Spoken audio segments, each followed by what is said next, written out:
अस्सलामु अलैकुम नाजरीन।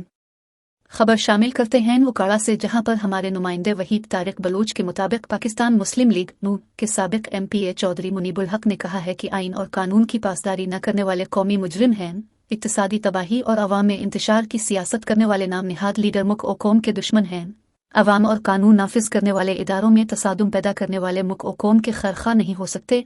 आइनी जमहूरी इंतखाबी अकदार की पासबानी से ही मुक्त तरक्की और हकीकी जमहूरियत की राह पर गामजन हो सकता है। चौधरी मुनीबुल हक ने कहा कि इमरान नियाजी बेकसूर हैं तो गिरफ्तारी से क्यों डरते हैं। तहरीक इंसाफ के दौर में जुल्म और सितम की इंतहा होने के बावजूद लीगी क़यादत ने कानून को हाथ में नहीं लिया। दूसरी जमातों की क़यादत को बदउनवान कहने वाले अपनी चोरी साबित होने पर बौखलाहट का शिकार हो गए हैं। वो अपने कारकुनों को कानूनी इदारों पर हमला करने की बजाय उन्हें कानून का एहतराम करना सिखाएं। रियासती रट को चैलेंज करने वाले किसी सूरत मुहिब वतन नहीं होते। उन्होंने मजीद कहा कि रियासत मदीना के दावेदार खुद को एहतिसाब से बालातर समझते हैं, जबकि दूसरों का एहतिसाब करना अपना अवलीन हक समझ बैठे हैं।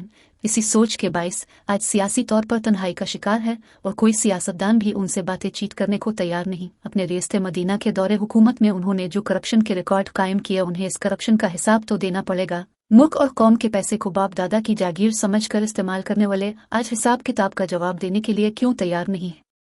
इमरान नियाजी कारकुनों की ढाल में कब तक छुपे रहेंगे। आखिर कानून के सामने सरेंडर तो करना पड़ेगा। सबसे बड़ा जुल्म ये किया है कि इसने गिलगित बाल्टिस्तान और पंजाब की पुलिस को आमने सामने ला खड़ा किया, जिसका मकसद सिर्फ मुल्क में बदअमनी पैदा करना और लाशें गिराना था। ऐसा शख्स मुल्क और कौम के साथ मुखलिस नहीं हो सकता। ये किसी और के एजेंडे पर काम कर रहा है। ये सियासी जमात नहीं, दहशतगर्द तंजीम है। इस पर फौरी पाबंदी लगा दी जाए। ये बुज़दिल शख्स ख्वातीन और कारकुनों को ढाल बनाकर गिरफ्तारी से बचना चाहता है। लीडर वो होता है जो किसी भी तहरीक को खुद बाहर निकल कर लीड करे, ना कि घर में छुप कर गरीब कारकुनों को मरवा कर इक़्तिदार में आने के लिए कोशिशें करे। अब तक के लिए इतना ही।